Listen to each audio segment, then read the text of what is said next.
আসসালামু আলাইকুম ওয়া রাহমাতুল্লাহি ওয়া বারাকাতুহু। আলহামদুলিল্লাহ ওয়াসসালাতু ওয়াসসালামু আলা রাসূলিল্লাহ ওয়া বা'দ। সুপ্রিয় দর্শক শ্রোতা ভাই বোন, সম্প্রতি বাংলাদেশের জনপ্রিয় ক্রিকেটার সাকিব আল হাসান কলকাতায় গিয়ে হিন্দুদের কালীপুজো উদ্বোধন করেছেন।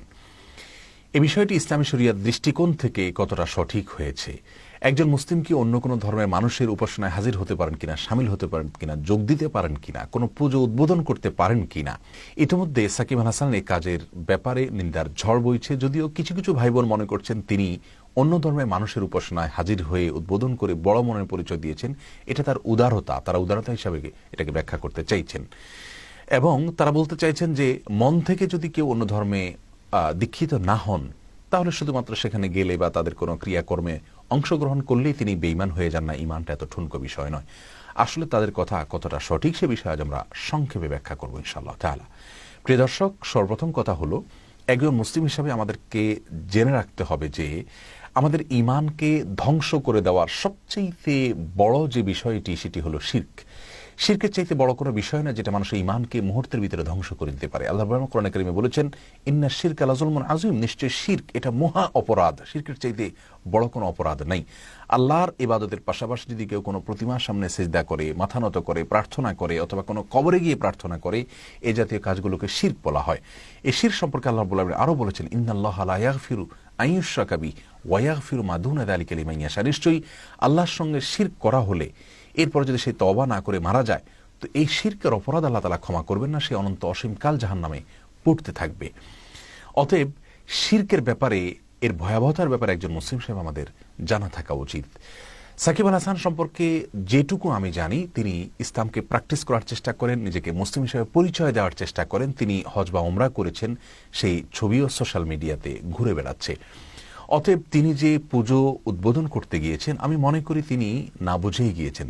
তিনি ভাবতে পারেননি যে তার এই কাজটির মাধ্যমে তিনি ইসলাম থেকে খারিজ হয়ে যাওয়ার মতো অপরাধ করেছেন এবং এ কাজ করলে ইমান ভঙ্গ হয়ে যায়। এটা মিন নাওয়াকিদিল ইমান, ইমান ভঙ্গকারী বিষয়গুলোর মধ্যে থেকে সবচেয়ে বড় বিষয় হলো এটা আল্লাহর সঙ্গে শিরক করা।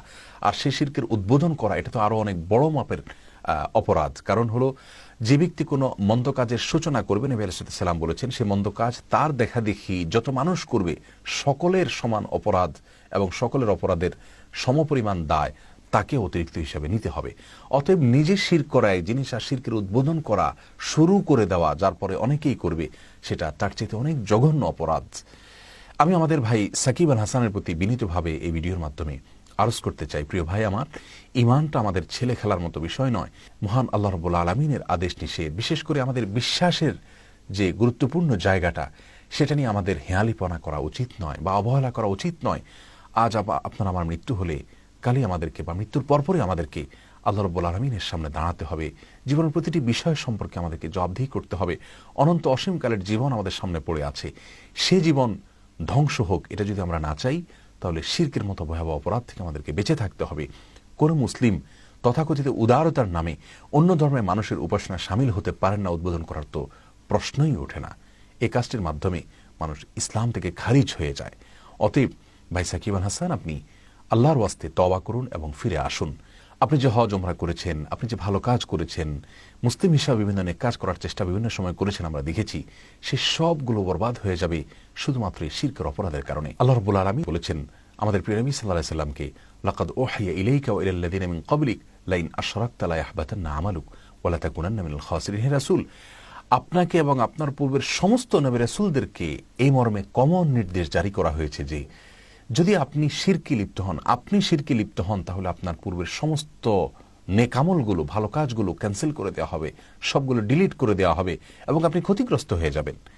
প্রিয় নবী সাল্লাল্লাহু আলাইহি সাল্লামের ব্যাপারে যদি এই কথা বলা হয়ে থাকে, তাহলে প্রিয় ভাই সাকিব আল হাসান, আপনার হজ উমরা, দাড়ি রাখা, অনেক ভালো ভালো কাজ, ইসলামের অনুকরণে অনেক কাজ আপনি করেছেন, তার সবগুলো বরবাদ হয়ে যাবে শুধুমাত্র এই শিরকের অপরাধের কারণে। বিধায় কে কি দেখছে, কে কি বলছে সেটিকে মাথায় না নিয়ে আল্লাহর ওয়াস্তে তওবা করুন, লজ্জিত হন, আল্লাহর কাছে ক্ষমা প্রার্থনা করুন। ভবিষ্যতে এই গুনাহে লিপ্ত হওয়ার ব্যাপারে সাবধান এবং সতর্ক থাকবেন, সে মর্মে আল্লাহর সঙ্গে প্রতিজ্ঞা করুন।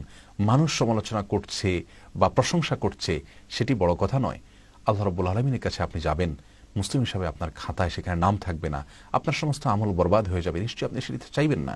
প্রিয় নবী সাল্লাল্লাহু আলাইহি ওয়াসাল্লামের একটি হাদিস মুসনাদে আবু ইয়ালা বর্ণিত হয়েছে, তিনি ইরশাদ করেছেন, মান কাসসারা সাওয়াদা কওমিন ফাহুয়া মিনহুম, যে ব্যক্তি কোনো জাতির মাঝে গিয়ে তাদের দল ভারী করবে, আপনি গিয়ে সেখানে আরেকজন সদস্য হয়ে তাদের অংশগ্রহণকারীদের সংখ্যা বৃদ্ধি করলেন, ফাহুয়া মিনহুম, তাহলে সে তাদের অন্তর্ভুক্ত হয়ে যায়।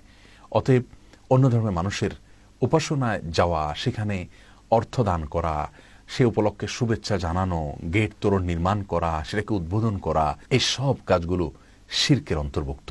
আল্লাহ রাব্বুল আলামিন আমাদেরকে শিরকের এই অপরাধের ভয়াবহতা অনুধাবন করে শিরক থেকে দূরে থাকার তৌফিক দান করুন, তওবায়ে নাসুহা করার তৌফিক দান করুন। আসসালামু আলাইকুম ওয়া রাহমাতুল্লাহি ওয়া বারাকাতুহু।